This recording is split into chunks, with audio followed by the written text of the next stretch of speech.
Oke.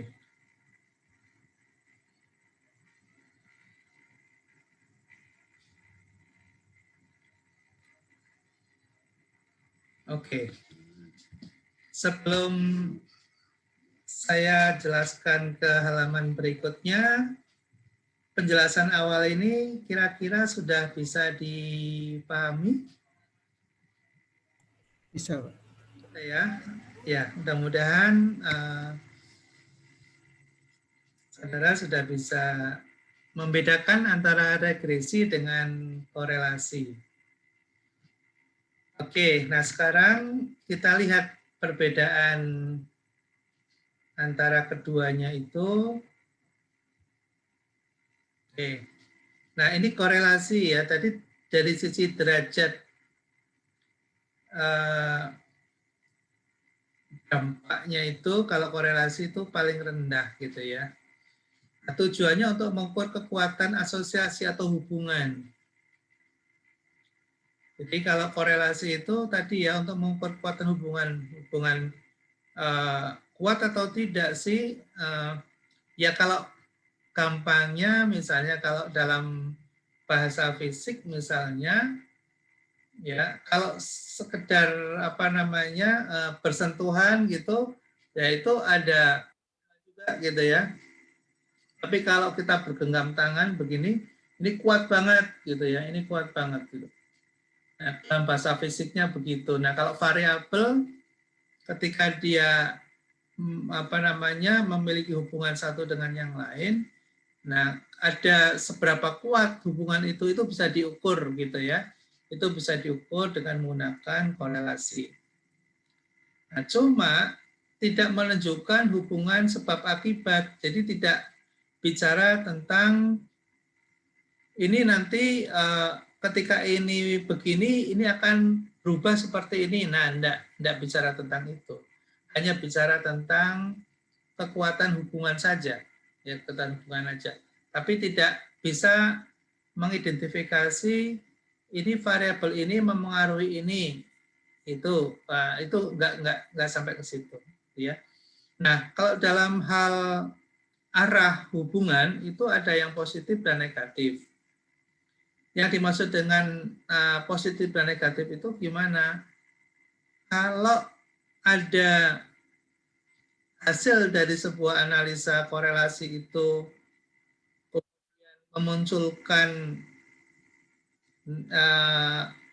di depan angka itu muncul simbol negatif, ya, maka artinya bahwa hubungannya itu tidak searah, hubungannya itu berlawanan arah.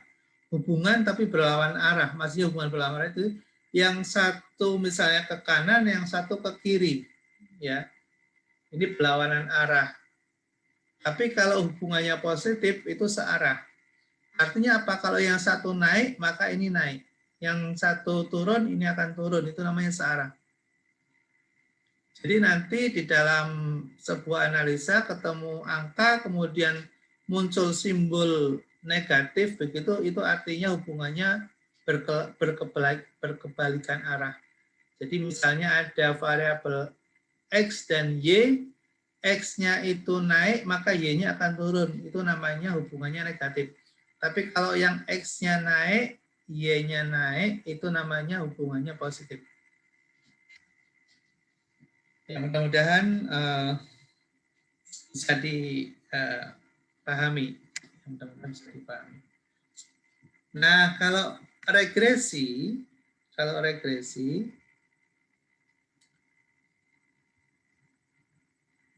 oke. Kalau regresi hubungannya deterministik ya. Deterministik artinya hubungannya itu ditentukan ya, determine ya, ditentukan. Ditentukan oleh apa? Oleh sifat-sifat dari masing-masing variabel. Sifat-sifatnya bagaimana? Sifat-sifatnya itulah yang nanti akan dieksplorasi dengan menggunakan berbagai rujukan, ya, dengan menggunakan berbagai referensi. yang sudah teruji dalam bentuk sebuah konsep atau dalam bentuk sebuah teori. Contoh misalnya, teori dalam ekonomi itu ada teori harga. Harga itu ya dalam hukum permintaan misalnya, kalau harganya itu naik, maka jumlah permintaan terhadap barang tersebut akan turun. Oke, sekali lagi nih, contoh dalam hukum ekonomi, terutama hukum permintaan, gitu. Kalau ada suatu harga itu cenderung naik harganya atau harganya itu trennya itu semakin tinggi, semakin naik, semakin mahal artinya, maka permintaan terhadap barang tersebut turun.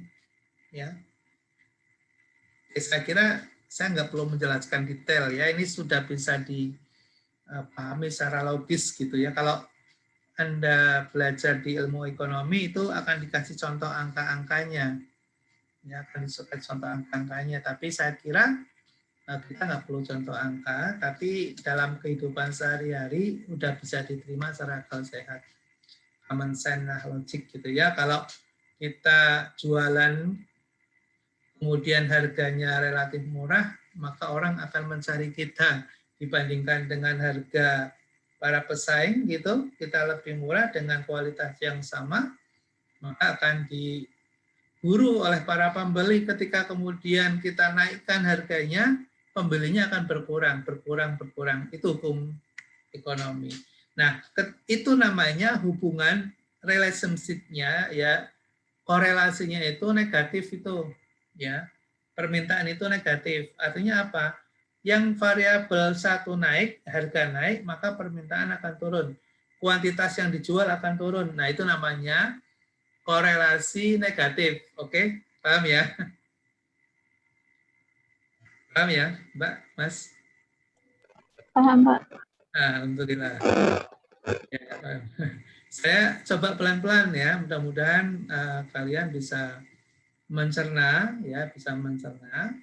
Karena ini dasar, ini penting untuk kalian nanti dalam melakukan, misalnya sudah mulai mau mendesain desain research, gitu ya, membuat desain research yang akan menggunakan statistik sebagai alat analisanya, gitu.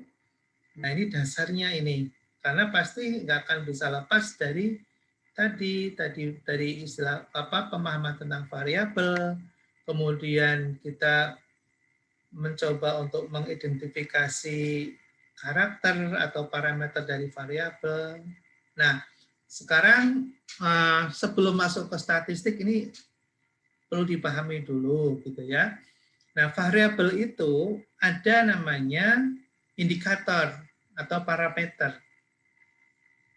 Nah, untuk contoh misalnya gini ya, contoh misalnya gini. Variabel apa? Misalnya oh ya, variabel pemasaran misalnya, variabel pemasaran. Pemasaran itu kan tujuannya adalah penjualan, terjadinya suatu penjualan itu salah satu dari tujuan pemasaran ini dalam ilmu ekonomi contohnya ya. Nah, kegiatan pemasaran itu apa saja? Nah, pemasaran itu atau penjualan misalnya, penjualan itu adalah sebuah variabel. Kenapa penjualan itu variabel? Karena dia memiliki nilai yang berubah-ubah. Loh, kok penjualan bisa berubah-ubah nilainya? Iya, contohnya, ya kan? Hari ini penjualannya satu kodi, misalnya. Kemarin penjualan 2 kodi. Mungkin besok belum tentu 1 kodi atau 2 kodi, bisa jadi 5 kodi. Atau bahkan tidak laku sama sekali, tidak ada penjualan, bisa. Nah, sesuatu yang berubah-ubah itu namanya variabel. Itu saya ulang berkali-kali, mudah-mudahan kalian bisa memahami gitu ya, bisa memahami secara internalistik gitu ya, secara internal. Jadi jangan dihafalkan gitu, dipahami. Nah, tadi naik atau turunnya penjualan itu, gitu ya, itu dipengaruhi oleh variabel-variabel lain, ya gitu ya, dipengaruhi oleh variabel-variabel lain. Nah, di dalam ilmu ekonomi, terutama di pemasaran, gitu ya, itu yang namanya penjualan itu dipengaruhi oleh yang namanya 5P. Dipengaruhi oleh 5P. 5P itu apa? 5P itu. P yang pertama price, harga. Jadi penjualan itu dipengaruhi oleh harga. Ini teori loh. Ya, ini teori. Tapi teori itu nanti bisa diuji benar apa enggak. Nah, dengan menggunakan tadi regresi itu, ya. Oke. Berarti yang dipengaruhi adalah penjualan, yang memengaruhi itu adalah sebut saja price, harga.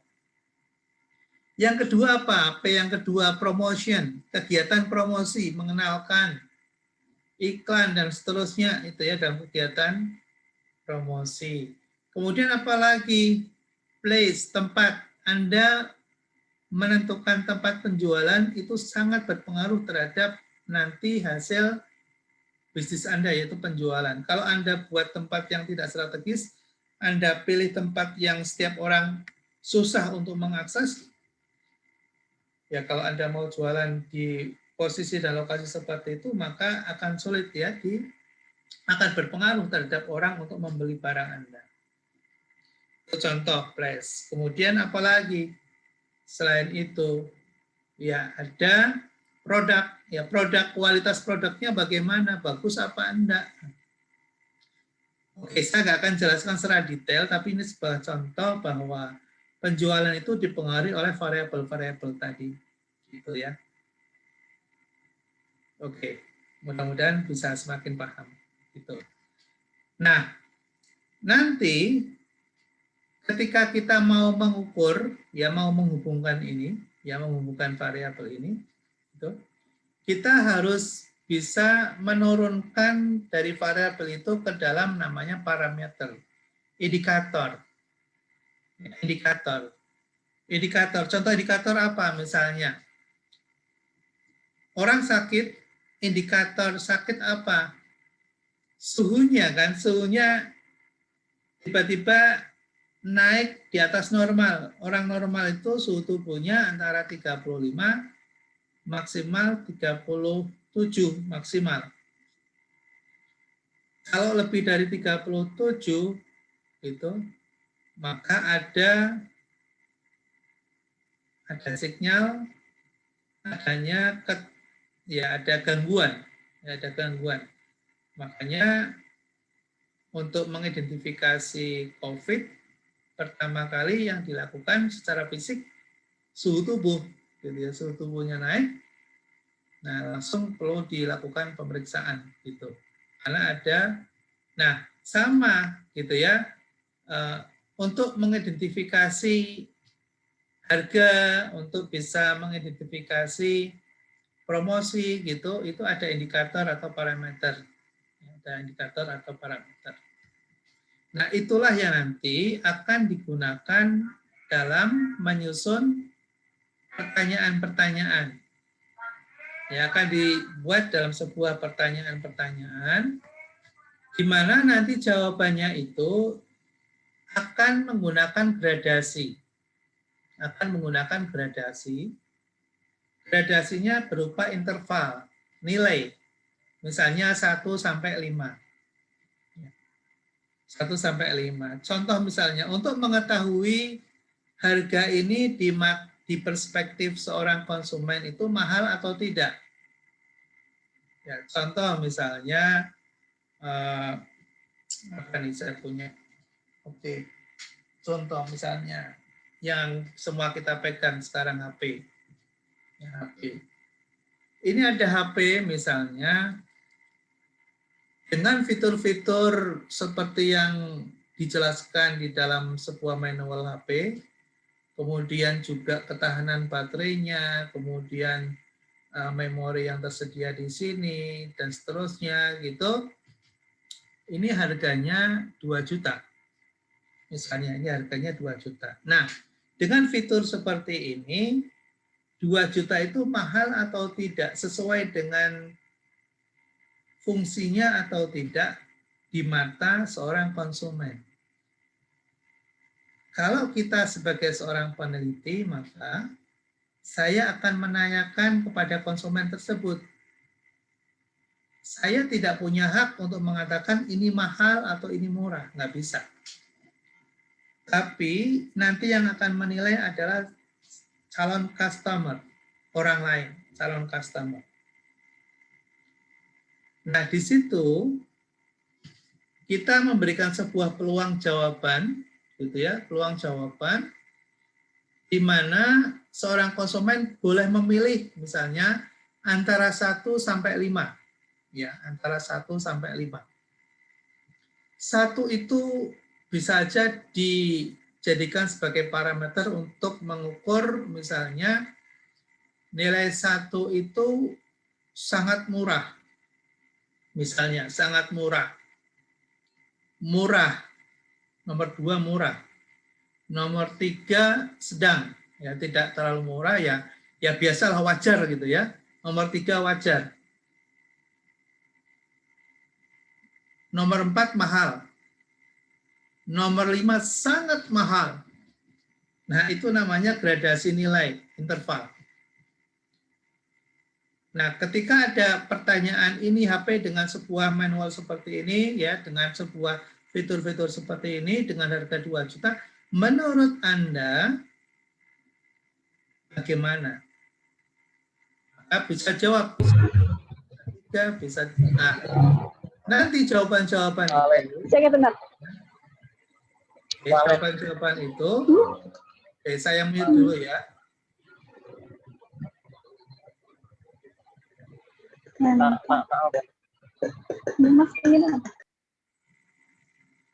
Oke.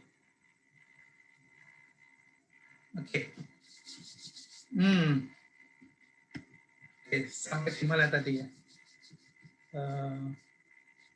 Sampai di mana tadi Mas Tarom?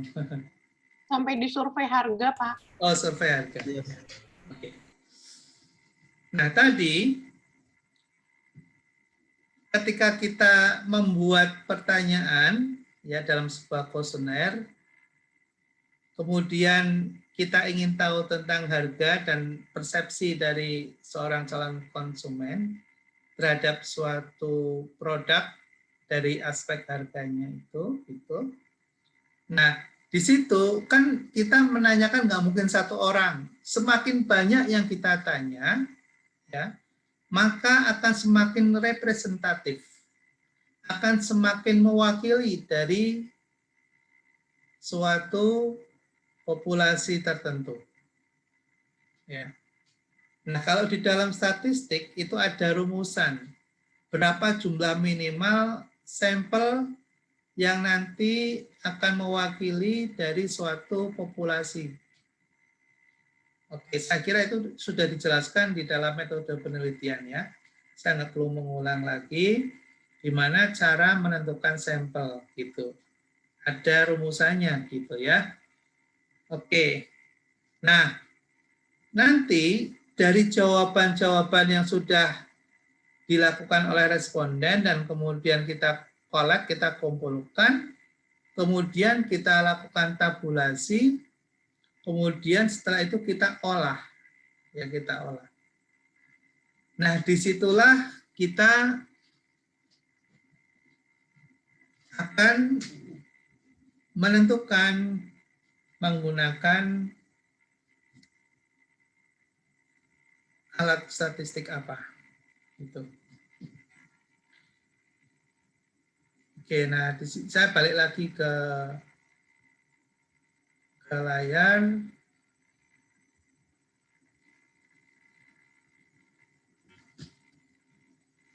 Oke. Hubungan statistik dengan antara hubungan statistik dan deterministik gitu ya. Hubungan statistik menggunakan variabel stokastik random.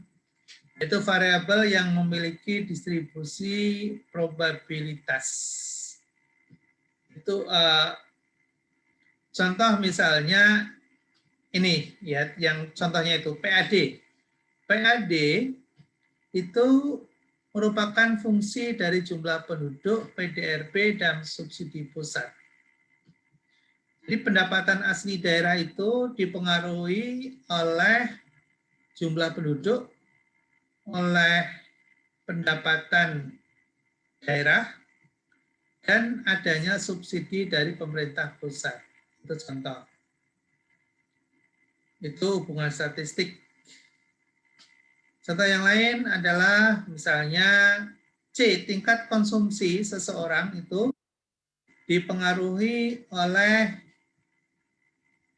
pendapatannya, ya, kemudian dipengaruhi juga oleh kebutuhannya, misalnya. Nah, itu fungsi, ya, fungsi. Nah, hubungan deterministik bersifat identitas, ya, bersifat identitas eksak. Contoh PAD itu adalah hasil dari penjumlahan pajak daerah, retribusi daerah, laba, pendapatan dari BUMN, dan lain-lain. Nah, itu hubungan deterministik eksak yang bisa dijumlahkan, ya, bisa dijumlahkan. Contohnya yang lain apa? TR. TR itu total revenue, itu sama dengan P kali Q. P kali Q. P itu apa? Harga, price. Price, Q itu quantity. Jadi total pendapatan yang diperoleh seorang pedagang atau penjual itu adalah hasil perkalian dari harga dikalikan dengan jumlah barang yang terjual. Gitu. Itu deterministik, ya, deterministik. Jadi bisa dihitung secara kuantitatif, eksak. Oke. Nah, berikutnya kita akan melihat sebuah hubungan antara dua variabel, ya, dua variabel antara Y dan X. Contoh yang sederhana adalah hubungannya linier. Linier itu garis lurus, itu linier, ya, garis lurus. Oke, aduh sebentar, saya ada ini sebentar.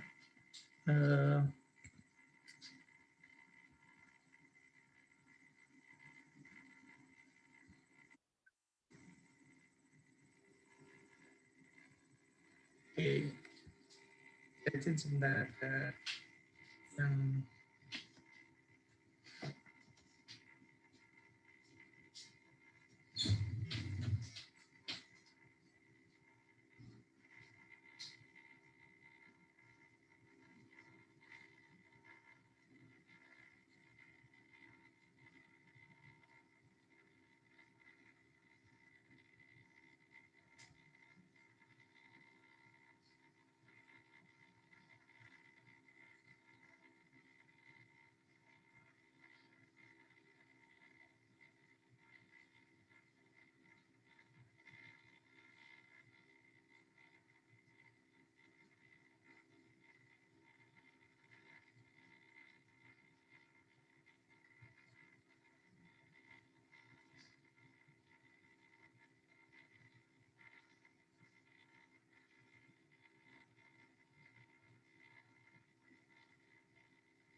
Oke, saya lanjutkan lagi.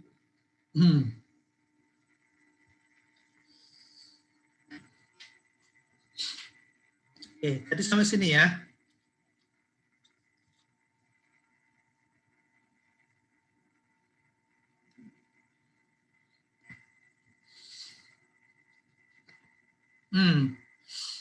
Kita akan pelajari salah satu metode prediksi, ya salah satu metode untuk melakukan prediksi dan estimasi dengan menggunakan OLS, ya, ordinary least square. Ya, ordinary least square ini merupakan salah satu dari bentuk regresi linear, ya, regresi linear. Nah, kalau kita lihat di dalam, ya, kalau kita lihat di dalam grafiknya itu ada yang vertikal dan horizontal garisnya seperti ini, ya. Yang ke atas itu adalah Y, yang vertikal ini Y, sedangkan yang horizontal itu adalah X, gitu ya. Nah, contoh misalnya Y ini adalah penjualan misalnya tadi, ya, contoh biar gampang yang kita sudah jelaskan di awal. Jadi penjualan, kemudian X ini adalah harga contohnya, gitu ya. Nah, ini kalau di dalam hukum penawaran, nah tadi kan contoh saya mencontohkan hukum permintaan, jadi sekalian belajar ekonomi, ya. Kalau yang belum pernah belajar ekonomi positif, ya, ekonomi yang menjadi materi perkuliahan di Fakultas Ekonomi, gitu ya, ada hukum-hukum teori yang mesti diketahui, gitu ya, oleh para pembelajar atau mahasiswa. Di dalam hukum permintaan tadi hubungannya kan negatif, ya kan, yang satu naik, yang satu turun, gitu ya, kalau permintaan. Jadi kalau Anda jualan, harganya Anda naikkan, maka akan ada kecenderungan permintaan terhadap barang itu akan turun. Itu hukum permintaan. Tapi kalau penawaran sebaliknya, gitu ya, kalau ada suatu harga naik, ya harga naik, maka ya, permintaannya, penawarannya akan naik. Contoh misalnya gini, tetangga kita jualan, tetangga kita buat batik, gitu ya. Nah, artinya laris, padahal harganya tinggi, ya, harganya tinggi, ya, harganya tinggi, laris. Maka tetangganya mulai melirik, wih kok ramai sekali, gitu ya, kok ramai sekali. Akhirnya apa yang terjadi? Oh, dia produksi kayak gitu, saya aja bisa itu buat kayak gitu. Nah, gitu ya. Biasanya kalau orang Pekalongan kan lirik-lirik tetangganya ramai laris, dia akan ikutin tuh buat. Nah, artinya apa? Kalau harganya bagus, penjualannya bagus, maka akan terjadi, ya, penawarannya akan bertambah. Ya, penawarannya akan bertambah. Ya, kuantitinya akan bertambah. Nah, jadi dari pemain dan pelakunya akan bertambah. Kuantitinya akan bertambah. Jadi kalau harga bagus gitu, maka kuantitinya akan bertambah. Nah, berkebalikan itu dengan hukum permintaan. Jadi kalau penawaran itu harganya semakin tinggi, maka kuantitinya akan semakin tinggi. Kuantiti yang diperjualbelikan maksudnya akan menjadi semakin banyak. Nah, itu kalau digambarkan itu seperti ini gambar grafiknya. Jadi kalau ini dikasih angka 1, 2, 3, 4, ini 1, 2, 3, 4 misalnya, maka kalau dari 1 ke 2 ini juga akan naik. Ya misalnya dari 2 ke 3 misalnya. Nah, ke sana. Jadi yang 1 naik, yang 1 juga naik. Nah, nanti akan membuat sebuah grafik, ya akan membentuk sebuah grafik seperti ini. Gambar grafik seperti ini. Nah, ini ada kemiringan, ya ada kemiringan. Jadi kalau dibuat garis lurus di sini, kemudian tarik ke atas gitu, maka akan menjadi sebuah segitiga. Ya, segitiga. Nah, segitiga ini bisa diukur. Ya, bisa diukur berapa derajat ini, berapa derajat ya kemiringannya, berapa derajat kemiringannya. Ini matematik ya, matematik berapa derajat kemiringannya. Nah, derajat kemiringan itu akan berpengaruh terhadap tadi dampaknya. Ketika yang satu naik, nanti akan bisa dihitung ini naik berapa. Ya, jadi kalau udah ketemu nanti derajat kemiringannya, atau dalam bahasa statistik namanya coefficient atau garis miring itu, maka akan bisa dihitung setiap kali ada kenaikan X ya sebesar 1 satuan, Y-nya akan naik sebesar 1 satuan. Itu bisa diukur. Gitu. Nah, nanti juga bisa diukur berapa tingkat penyimpangannya. Misalnya sudah ketemu, ketika kemudian diterapkan ternyata ya titik-titiknya ada, bukan di garis tapi ada di sini, ada di sini, ada di sini titik-titiknya itu. Nah, itu yang disebut dengan SEE. SEE itu standard error estimation, ya. Standard error estimation. Jadi kita bisa ukur berapa tingkat penyimpangannya, itu bisa diukur. Nah, tingkat penyimpangan itu bisa disebabkan karena ini sebabnya. Sifat acak dari perilaku manusia, ketidaksempurnaan model matematis, kesalahan akibat penjumlahan, bisa juga ya kita salah menjumlahkan, kita salah mengukur, sehingga terjadi kesalahan. Itu bisa jadi ya, atau kesalahan dalam mengumpulkan data yang kita kumpulkan salah misalnya, itu juga bisa terjadi. Itu akan terjadi namanya standard error estimation. Dia akan titik-titiknya datanya itu di luar garis ini. Nah, itulah ilmu statistik. Dia bisa memprediksi. Nah, kalau tadi itu kan ordinary least square, garis lurus linear. Nah, sekarang ini yang ada di dalam slide di depan kita ini adalah contoh multiple regression. Contoh dari multiple regression. Permintaan ayam di Amerika Serikat itu dipengaruhi oleh pendapatan real per kapita. Pendapatan real per kapita itu apa? Pendapatan masyarakat real per orang. Ya, per kapita itu per orang. Jadi kalau terjadi kenaikan konsumsi misalnya terhadap ayam itu dipengaruhi oleh pendapatan seseorang. Kemudian harga ayam eceran real. Jadi harga itu akan memengaruhi. Kemudian ada barang substitusi. Ini kalau di Amerika ada babi, ya. Di Amerika ada babi, ada sapi. Nah, itu harga-harga daging itu akan memengaruhi terhadap konsumsi dari ayam. Nah, seorang peneliti yang melakukan sebuah hipotesis. Melakukan sebuah hipotesis itu apa? Hipotesis itu dugaan, ya, dugaan sementara terhadap suatu jawaban pertanyaan penelitian. Nah, dia membuat sebuah hipotesis, contohnya B2. B2 itu artinya apa? B2 itu sigma 2 atau koefisien dari X2, yaitu pendapatan real per kapita. Ini pendapatan real per kapita. Apabila ayam adalah barang inferior, atau bisa juga B-nya lebih besar dari 0 apabila ayam merupakan barang normal. Jadi kalau nanti ketemu B, ya B itu mana ini? B ini namanya koefisien regresi. Namanya koefisien regresi. Koefisien regresi apa? Tingkat kemiringan tadi loh. Tingkat kemiringan yang di atas tadi, ya. Segitiga itu tingkat kemiringannya itu ini B2 ini, ya, disimbolkan dengan B2.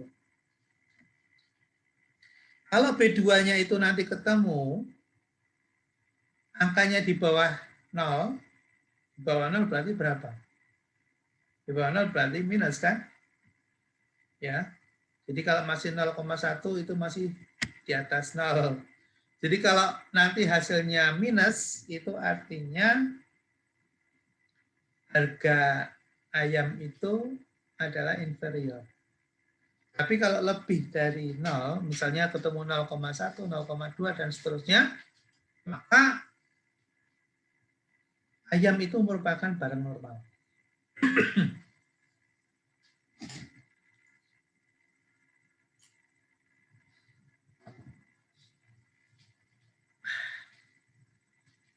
Nah, itu salah satu contoh, ya, salah contoh multiple regression. Ya, satu contoh dari regresi berganda. Nah, kalau nanti kita sudah bisa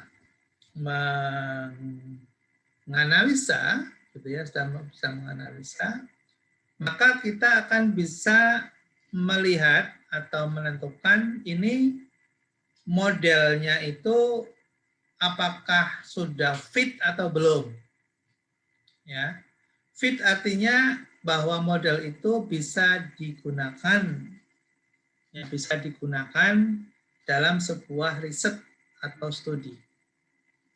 Kita bisa menggunakan namanya koefisien terminasi atau R kuadrat atau ANOVA, uji signifikasi simultan, F-nya, artinya bentuknya itu, formulasinya itu apakah sudah fit atau belum. Kemudian nanti diuji secara individual atau parsial dengan menggunakan namanya T-statistik atau T-tabel. Jadi kalau yang sudah pernah belajar regres itu, ya, ini akan sudah familiar ya, seperti ini. Sudah bisa. Jadi nanti ketika kita punya model seperti ini model namanya, ini model persamaan dari sebuah regresi berganda untuk persamaan suatu fungsi. Misalnya ini fungsi permintaan. Fungsi permintaan itu ya dipengaruhi oleh variabel X2, X3, X4, dan X5. Ini cara membacanya begitu. Nah, ini B1 ini adalah konstanta. Konstanta itu sesuatu nilai yang tidak berubah-ubah, konstan. Jadi ada ini atau tidak ini tetap ada. Ada permintaan, itu namanya konstan. Jadi permintaan terhadap ayam walaupun tidak ada babi, tidak ada sapi gitu ya, itu tetap ada permintaan terhadap ayam, itu namanya konstan. Ini konstanta, ini nilainya ada di sini. Itu bisa dihitung, ya nanti bisa dihitung. Oke. Nah, ini koefisien determinasi. Koefisien determinasi. Nanti kalau kalian sudah mulai mencoba membuat sebuah kalkulasi atau perhitungan dari sebuah data yang dikumpulkan, gitu, nanti akan di-input ke dalam sebuah sistem aplikasi, misalnya SPSS, misalnya SPSS, nanti akan memunculkan sebuah tabel. Jadi statistik ketika kita cetak gitu akan menghasilkan sebuah tabel model summary seperti ini. Nanti akan muncul R, square atau R kuadrat. Ada adjusted R square, yes, yang sudah disesuaikan. Ada standard error estimation, ini tingkat penyimpangannya. Ada Durbin-Watson, sama ya, penyimpangan juga. Penyimpangannya berapa berdasarkan dari ini istilahnya tail ya, ada twin tail, ada 2 ekor, ada 1 ekor. Ekor dalam artian grafik, ya grafik itu kalau misalnya bentuknya seperti gunung, itu namanya twin tail. Jadi ekornya ada 2.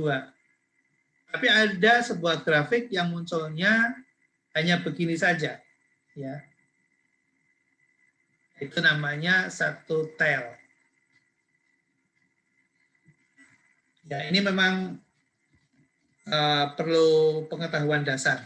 Ya, tapi mudah-mudahan ini sudah cukup memberikan pengetahuan. Ya. Nah, uji statistik. Jadi kalau nanti sudah ketemu model regresi berganda tadi ada Y, ya Y sama dengan B1 plus B2 X2 plus B3 X3 gitu. Itu nanti akan bisa diuji, ya akan bisa diuji. Dan kemudian bisa juga nanti menghasilkan informasi seperti yang ada di sini, ya. Yang ada di sini. Ya. Nah, tadi ada nanti akan bisa dilihat ya B-nya ini. B itu koefisien regresinya ya sama dengan 0 atau tidak sama dengan 0. Kalau sama dengan 0 itu berarti hipotesisnya nihil. Hipotesisnya ditolak. Tapi kalau hipotesis kerjanya tidak sama dengan 0 atau hasilnya tidak sama dengan 0, berarti diterima. Itu artinya begitu. Nah, di mana kita bisa melihat angka B itu, melihat angka B itu, ya nanti bisa dilihat dari ini B-nya. Ya, B-nya menggunakan standardized coefficient. Kalau B-nya di sini masih di atas, ya ini ada ya 0,9, 0,4. Nah, ini nanti akan dibandingkan dengan ya ini B-nya ya, ini B-nya. Kemudian ini T. T itu tadi statistik parsial. Jadi ini nanti kita mau tidak mau harus bandingkan dengan tabel. Ada namanya tabel T. Kalau ketemu angkanya lebih besar dibandingkan dengan tabel T, maka berarti dia memengaruhi secara signifikan. Yang memengaruhi secara signifikan. Tapi kalau nanti kita bandingkan dengan T tabel lebih rendah dibandingkan dengan nilainya, berarti tidak signifikan. Ya, oke. Nah, ini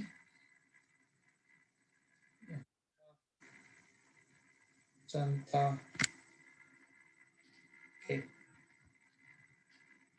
Hasil dari perhitungan SPSS, ya SPSS ditemukan sebuah persamaan, ya ini persamaannya, ini konstanta, ini full model, ini base model, ini model yang terbaik intinya.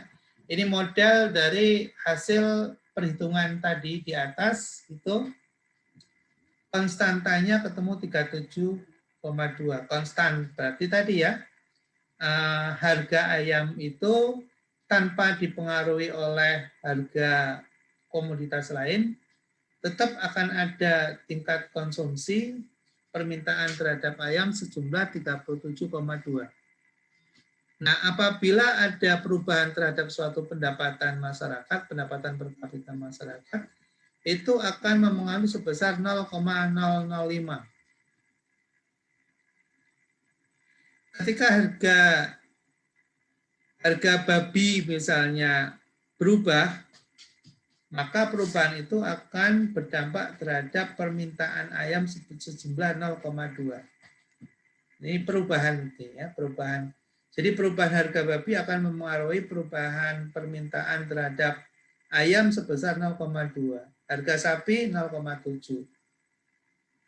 Nah, demikian cara membacanya. Ini yang saya tadi sebut ya, ada ya ini pola distribusi data. Ini pola distribusi data. Jadi kalau datanya itu seperti ini namanya akar kuadrat. Ini logaritma, ini inverse. ini refleksi dan akar kuadrat, ini refleksi dan logaritma, ini refleksi dan inverse. Kebalikannya. Jadi ini kebalikan dari ini adalah ini. Oke. Nah, memang ketika kita ingin mendalami regresi ini, ya kita perlu contoh, ya perlu contoh. Kemudian kita perlu berpraktek. Idealnya begitu, ya kita perlu berpraktek. Gitu. Ya, nanti akan kita bisa melihat bagaimana hasil dari sebuah proses desain. Jadi ini sebetulnya di metodologi, ya, mestinya di metodologi.